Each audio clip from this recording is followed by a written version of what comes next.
excited to share with you a real life example of a property that we represented and sold, a success story, if you will. And this one's really special to me because this property had been listed 9 different times previously before we got our hands on it. 9 times on the market, 9 different real estate representatives. It had listed starting in 2014 all the way through April of 2019. I got the call from these people. I was very familiar with the property and was a little bit resistant at first because they had listed the home at the same price with the same marketing over and over and over and over and over again. So as I explained in other segments, as a buyer would do, they had a preconceived notion in my head that these people weren't real sellers and they were going to continue to make the same mistakes.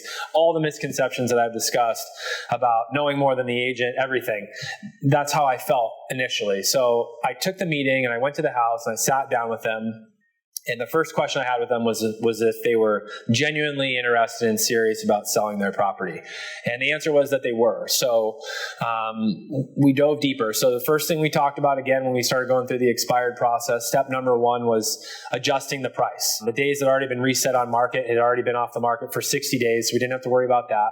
So the next part of the process was adjusting the price. They came off the market at 3,195, and I didn't think they were that far off. I thought the home was worth right around $3 million. And so I discussed the psychological power of listing the property at 2,995, just an eyelash under $3 million. We'd be priced accurately. We'd still be at the top of the market for their neighborhood, and they agreed to that. So that was the first hurdle. Then we started working through the property as far as the staging and the presentation of the property. And we looked at it objectively. I like to use the analogy of people that have children. They think that their kids can never do any wrong, right? They beat some other kid at school with a stick and it's the other kid's fault. So that's how people feel about their properties. They think that their properties are perfect. There's nothing wrong with them. So envision this house sitting on top of a giant hill, big vistas, huge views of the valley, and also the ocean. And these people built the home from the ground up themselves. They bought the lot and built. And unfortunately, they made the mistake of putting so many walls and things in front of the view. So we're sitting in the living room, and to my right was this big stone fireplace. And on the outside of that is the ocean, great big view, incredible, incredible view. But I can't see it because I'm staring at the fireplace. And so I look at them and I say, what's the best feature that your property has? And they instantaneously say, well, the view, of course, the views. And so I stared and I looked at the fireplace and I looked back at them, didn't say anything. They didn't get it, so I did it again. And the third time I did it, they were like, what are you doing? And I just stared at the fireplace. And the husband goes, oh my gosh. He goes, I get it. And I said, what's that? He goes, you're looking at a fireplace, you're not looking at a view. And I said, that's exactly right. So we went around the house together and we started looking at every opportunity we could to optimize and maximize the view. One thing that they did was they put these gridded shades on the windows. They were window coverings that were in squares, and it blocked out the views. The windows themselves didn't have any grids on them. So I asked the seller, I said, is that removable? And he said, yeah, of course it's removable. And so we started taking them off. And so we took all the grids off the windows. And when I walked in the home again the second time, the views were much bigger. They were more expansive. It was blue. You could really see it. And he said to me, he goes, we've listed this home 9 times with 9 different people, and you're the first person to tell us to take those off. And I can't explain the difference it made. And it really did. Then we started taking curtains off. Anything that was impeding a view, anywhere that we could remove it simply, we did it. We listed the property for $2,995. We sold it in 11 days for 98.3% of the list price. It sold for $20,000 less than the list price. And that was after an 8-year process with 9 different agents of not being able to sell it. Our recipe works, our formula works, and it's the little details that a true real estate professional possesses and knows that can help you get something sold quickly, effectively, and for top dollar, especially if it's had trouble in the past.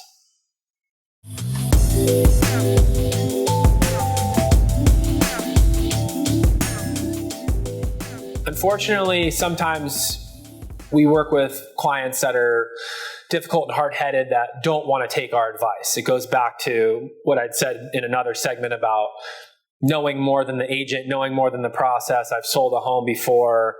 I just need you to do paperwork, basically. And so this property was in Carmel Valley, and we had a long discussion about pricing. He was proud of his house, really, really proud of his house, did a big addition, spent a bunch of money 20, 30 years ago, and didn't want to listen to me that the money that he had spent 20 to 30 years ago was basically gone, and that the things that he put in the property were outdated. Refused to believe that. So it's important for you to understand that, I'm not going to price your home. Our agents are not going to price your home. It's your property. It's your asset. You own it. You make the decision. We can simply advise you. So I advised him over and over and over, and I just knew that I wasn't going to get anywhere. So it was going to be his way or the highway. So we went his way. I advised him to list the property for $1,795,000. I thought that was a good aggressive price. The property was a little dated, but I think at that price, people would have overlooked that, and I think he could have got multiple offers. Instead, he was adamant about listing the property at $2 million. So we listed it at $2,095,000. I've previously spoken about competition, and there was a house 2 doors down at the end of the cul-de-sac that was the same exact size, same exact condition, outdated, and it had been on the market for 210 days, and it was listed for $400,000 less than we were coming on the market at.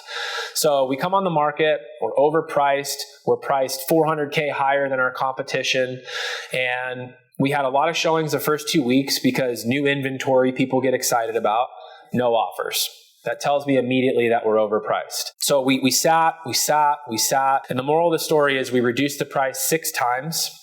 We ended up reducing all the way down to $1,595,000, and we finally got an offer. And the offer came in at $1,500,000. It came in $100,000 under our list price. And at that point, he was so frustrated and wanted to be done with the process. He'd already moved to Florida. He wasn't even in the state anymore. He accepted the offer. So then we got to the second part. The seller also didn't listen to me in the sense that he didn't want to get any inspections done up front. He said the buyers were going to get their own inspections and that him getting them didn't mean anything and it wasn't necessary. So the buyer started conducting their due diligence, and they found about $100,000 worth of repairs that the home needed. It needed a new roof that was completely faulty, and we found out that the company that installed the roof is bankrupt. They're no longer in business. So it was $40,000 in a roof. There were some plumbing issues. There were some termite issues, and all that stuff added up to another $100,000, and he ended up having to reduce the price from $1,500,000 to $1,400,000. I feel very strongly that if he would have listened to me from the beginning, he would have protected himself with inspections, and he would have listed the price accurately at $1,795,000. I think he would have sold the home for a couple $100,000 more, and it would have taken way less time. It took us almost a year to sell this property. I think he could have sold it in 60 days or less. So the moral of the story is, you're hiring a real estate professional for a reason. Trust them. You have to work with them, not against them.